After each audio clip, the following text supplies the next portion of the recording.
hore u maqasheen saddexagalka Bermuda oo ay ku lumeen kumanaal maraakiib iyo diyaaradaha isugu jira oo markii ay dul marayeen aagga Bermuda mar keliya badda iyo daruuruhu ay liqeen oo jaan iyo cidhib meel ay dhigeen ilaa iyo hadda la laayahay. haddaba waxaan idin hayaa qisada diyaarad isaga gooshi jirtay dalka Jarmalka iyo dalka Brazil oo sanadii 1954 mar keliya uun la waayay meel ay jaan iyo cidhib dhigtay. waxaana diyaaradan oo laga samray muddo ay 35 sano kadib mar qura uun kasoo degtay madaarka Santa Alegre ee dalka Brazil. 88 rakaab ahaa iyo 4 shaqaale ka ahaa diyaaradda ayaa dhammaantood la socday diyaaradan. waxaana markii diyaaradda la furay loogu tegay qof walba kursigiisii isagoo fadhiyo la fadnoqday. bayloodkii waday diyaaradan oo isla noqday ayaa weli fadhiyay shukaanta. diyaaradan oo magaceeda loo oran jiray Super Constellation ayaa kasoo degtay madaarka Porto Alegre iyadoo wax digniina bixin.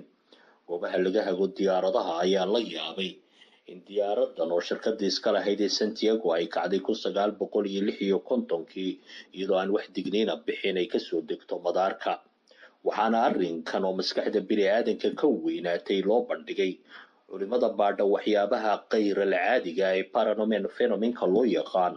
waxaana laga dalbaday bal inay micneeyaan siday ku dhici karto in diyaarad luntay 1954 35 sano kadib kasoo degi karto iyadoo dadkii la socday ay dhinteen oo la fadnoqdeen. culimada oo jawaab waayay arrinkan mucjisada ayaa ku gaabsaday inay ku micneeyaan in qulqulka waqtiga ee dhulka aynu ku noolnahay korkiisu ay meel ka xagaldaaco oo marka ay furmaan albaabo quruumo iyo weliba caalamyo kale oo ay diyaaradani caalamkaas ku maqnayd. waxaana hadda uunay ku micneeyeen inay dhulkeena ku soo noqotay. waana caqliga bini'aadanka hindisihiisa ama mala awaalkiisa. malaha waxaaba iga fiicnaan lahayd haddii ay ku micnayn lahaayeen ay ku gaabsan lahaayeen arrinkan inuu yahay mucjiso rabbaaniya. waxaana la sheegay diyaaradan in la waayay mar ay dul maraysay badda Atlantiga aagga ku beegan Bermuda. waxaana mas'uuliyiinta socdaalka ee waagaas ee hawadu ay go'aamiyeen in diyaaradani dhacday. laakiinse diyaaradan oo la weysanaa 35 sano kadib uunay kasoo degto madaarka Porto Alegre ee 2 Oktoobar 1989. waxaana diyaaradan waday bayloodkii waagaas kaxeeyay oo la fadnoqday. dadkii kale ee la socday diyaaradan oo iyaguna wada dhammaantood la fadnoqday oo geeriyooday ayaa iyaguna la socday. arrinkan oo waagaas baaritaan la furay ayaa ilaa iyo maanta aynu joogno 2018 aan warbixin laga soo saarin. waxayna qareen mas'uuliyiinta laamaha socdaalka hawadu in arrinkan uu yahay mucjisadii ugu weyneyd ee dunida la arko.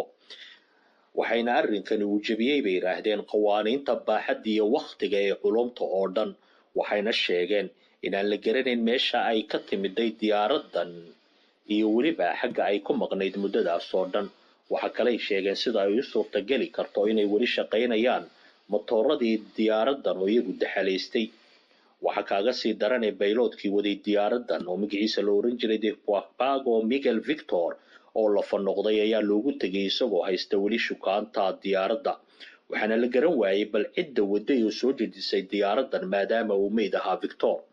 waxaana lala yaaban yahay in baaritaankii berigaas la bilaabay in ilaa iyo hadda la diiday in wax warbixin laga soo saaro iyadoo lala yaabay mucjisadan rabbaaniga.